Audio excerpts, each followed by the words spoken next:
Mes chers camarades, bonjour.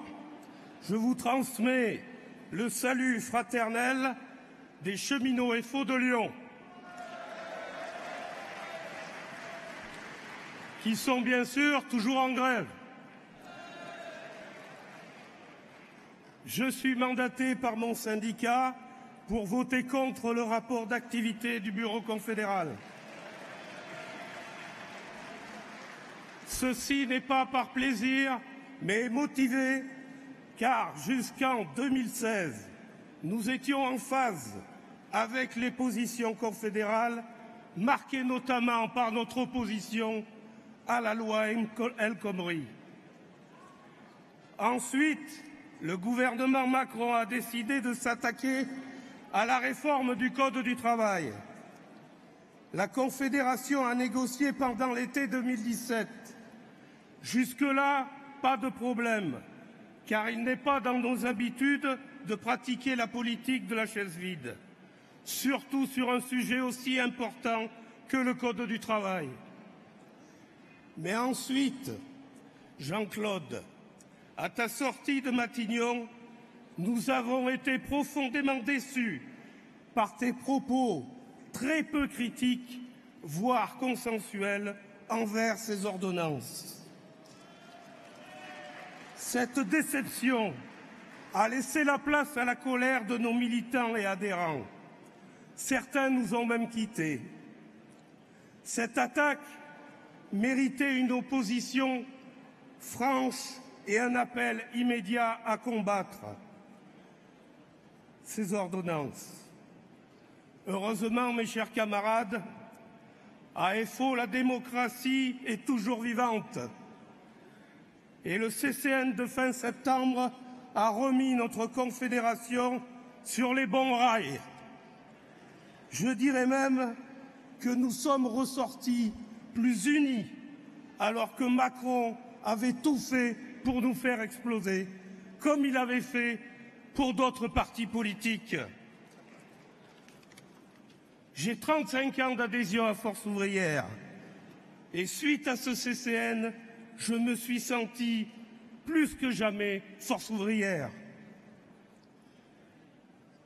Les cheminots, à l'appel de leur organisation syndicale, sont en grève depuis maintenant un mois, par séquence de 2 jours de grève.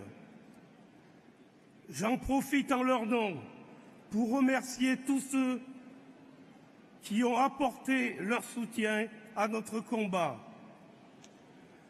Je remercie aussi la Fédération FO des cheminots qui réalise un travail considérable par des aides aux prises de parole tous les jours, par la diffusion de tracts. Tout ça est un travail précieux qui nous rend d'énormes services dans les assemblées générales et sur le terrain. Je remercie aussi Pascal Pavageau, excuse-moi, je ne suis pas encore habitué, par une expression sur les réseaux sociaux qui a fait le tour des assemblées générales et qui ainsi a donné de la force à notre bataille. Nous savons que ce combat sera long et difficile. Le bras de fer est engagé.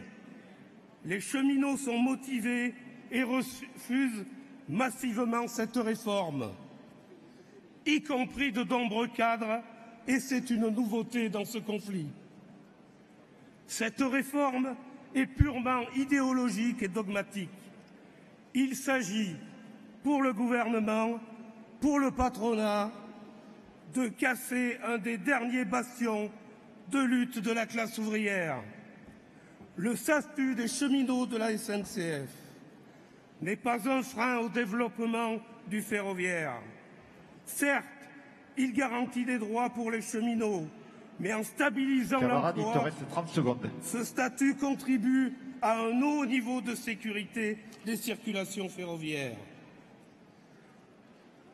Les transformations de la SNCF en société anonyme sont aussi un début de privatisation.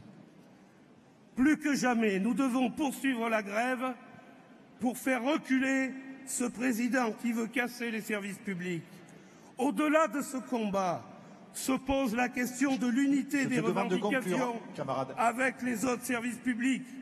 Il n'est pas question pour moi de vous demander de faire grève pour nous les cheminots, mais si vous pensez qu'après nous ce sera votre tour, si vous pensez qu'à travers la SNCF, c'est l'ensemble des services publics qui sont attaqués, ne ratez pas le train de la contestation. Rejoignez le combat. Vive la Confédération Force ouvrière!